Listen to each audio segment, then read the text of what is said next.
For example, the situation we're in now, you don't know when people are actually serious about the threats they are making, or when they are making those threats because that is the only way to get the attention of Nigeria as a nation. I think we need to be a bit more efficient about the ventilation system that we have in the country. When you talk about the threats, I would like to quickly bring this to you, to ask you this question. What we heard that looks so much like a threat from some youth groups in the northern region, and there was a call for an arrest of such groups, but it doesn't look like those group of youths have been arrested with. Of course, we have not heard any of such. Have you heard whether or not they have been arrested? And in that sense, does it really now look like a threat that some group of people should leave a certain region, giving them an eviction notice, a deadline to leave? What does this portend for our unity as a nation? Brings to the fore also the issue of self-determination and all of that.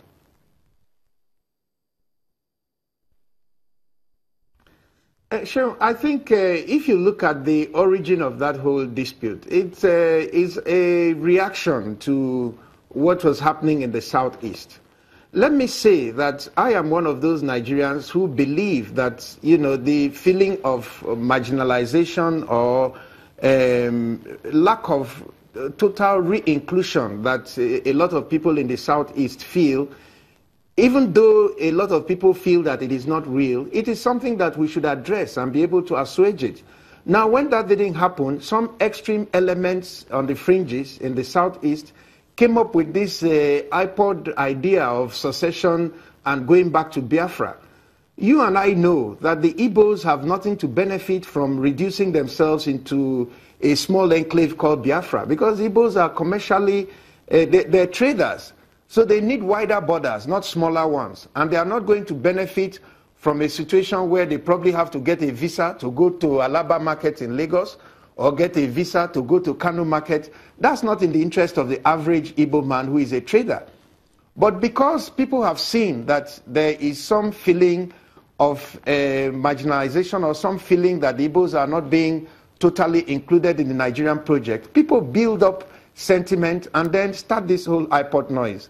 Now, as a country, nobody responded to it when iPod called for a sit at home and forced people not to come out at the threat of their lives, which we should have all condemned. But, you know, the voices that rose in condemnation were few. And so Nigeria being what it is, the northern youths, seeing that nobody is responding to the iPod matter, begin to make their own noise from the other end. So I think that in dealing with these issues, we should be clear and categorical that certain kinds of behavior, no matter the excuse you may have for it, no matter what reason you may have for it, is unacceptable in this country. And whenever those noises come up, we should be able to get up as a country and with one voice condemn it right from home where it is starting. So where we fail to do that and then other people begin to take laws into their hands, to speak. Let me quickly. Everybody is now trying to judge how did you react to the iPod own. If I may butt in quickly, do you think that the Igbos... Igbos... are reacting to Arewa and all that. Do you think that the Igbos are marginalized?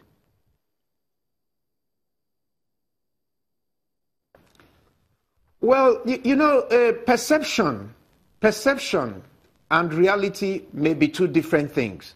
But reality is more important. The perception sometimes is more important than reality.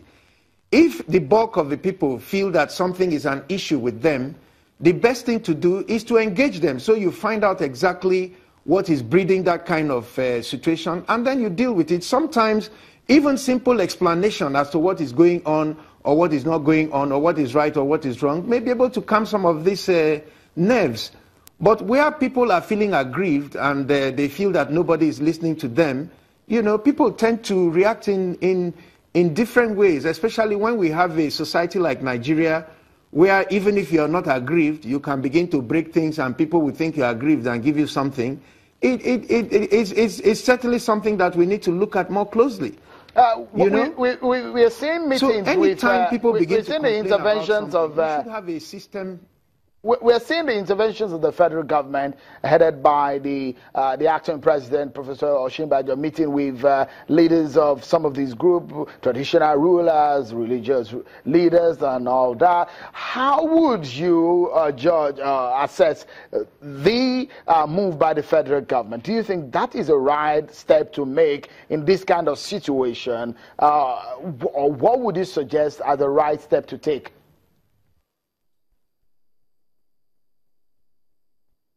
I want to commend the acting president for the steps he has taken.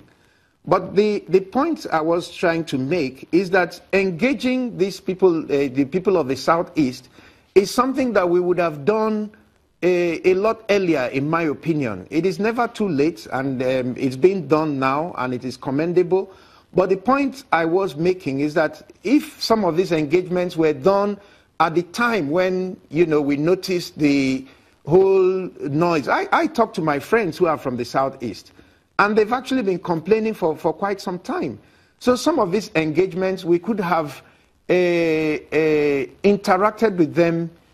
Yes, we could have interacted with them earlier before now. So the acting president is doing the right thing. I commend him for it, and I think it's a step in the right direction. But let us engage groups when they have issues. We need to do that and not wait until people begin to make threats and all that. The other day I gave the example of my own people, the Ogoni people, who have been complaining about marginalization in this country consistently all these years. And, until people get violent and begin to make trouble and blow up things, nobody takes you seriously. I don't think that is very encouraging. The other day, Senator Oviomo Agege brought up the issue of a herdsmen attack in Delta and all that. All these are things that we need to engage people. We need to find out what is driving this thing. We need to reassure people that, listen, Nigeria has your back. All right. Senator, we need to take a break now because you will be telling us what we need to be doing right now. We take a moment, and when we return, Senator Abe is a close friend and ally to former governor of Rivers State and Minister of Transport. Aside what he's telling us now, we'll be asking what has happened to the friendship between both of them in recent times. Find out after now.